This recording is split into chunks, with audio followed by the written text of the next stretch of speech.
आप जानते हैं टैक्स कोई बढ़ाना नहीं चाहता है, लेकिन साथ ही साथ वर्तमान में हमें अपनी जो परिस्थितियां, आर्थिक जो चुनौती जो सरकार के समक्ष है, आज समय की आवश्यकता है कि हमारे को रिसोर्स मोबिलाइजेशन करनी पड़ेगी। तो उसका माध्यम टैक्सेशन होता है, लेकिन निश्चित रूप में हमारा जो एक तरह से रेवेन्यू डेफिसिट ग्रांट के बाद एक बहुत बड़ा गैप आया, उसकी पूर्ति के लिए आंशिक रूप से जो मैं समझता हूँ आय की वृद्धि हो सकती है, उस ओर से हमारी सरकार प्रयास कर रही है। और उसी सोच के साथ जैसे आपने यहाँ पर एंट्री टैक्स की बात की, कुछ टैक्सेस लगे हैं और सोच यही है कि जो रेवेन्यू डेफिसिट ग्रांट से एक बहुत बड़ा जो बीच का मैं समझता हूँ एक तरह का शॉर्टफॉल है, उसकी पूर्ति हो सके।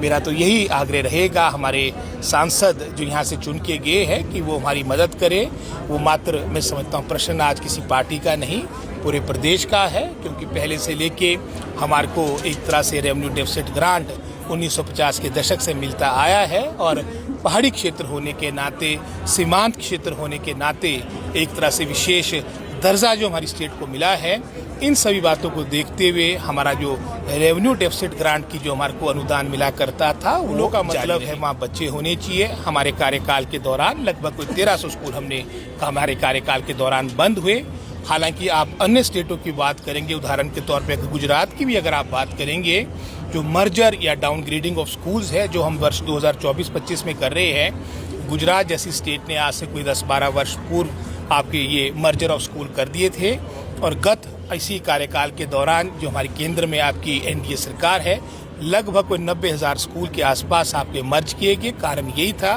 कि बच्चे आपकी बहुत इनरोलमेंट आपकी नाम मात्र रह चुकी थी। उदाहरण के तौर पे अगर आप पूरे भारतवर्ष के मानचित्र को देखेंगे, 2-3 स्टेटें कांग्रेस पार्टी के, 2-3 हमारी अन्य आपकी विपक्ष के दलों की, बाकी स्टेट तो सारी भारतीय जनता पार्टी रूल्ड है। उत्तर प्रदेश में भी जो आपके भारतवर्ष का सबसे बड़ा प्रांत है, लगभग कोई 30,000 स्कूल्स आपके डाउनग्रेड हुए, मर्ज हुए। कारण वही था कि इनरोलमेंट नहीं थी। उत्तराखंड हमारी तरह पहाड़ी क्षेत्र, वहाँ भी हजारों की संख्या में स्कूल बंद हुए हैं। हरियाणा जाओ, पंजाब जाओ, उसके कारण यही है कि इनरोलमेंट गिरी है, आपका बर्थ रेट डिक्लाइन अभी भी लगभग, हालांकि इसका कार्य 90% के आसपास आपका संपन्न हो चुका है, लेकिन लगभग कोई 1.5 करोड़ के आसपास की राशि, 1,35 लाख के आसपास की राशि इस कार्य को मुकम्मल करने के लिए मैं समझता आवश्यकता है। और साथ ही साथ जो इसके बाहर हमारा ग्राउंड, हमारा और भी जो इसकी अलाइड जो और इसमें निर्माण कार्य होने, उसके लिए 2.5 करोड़ की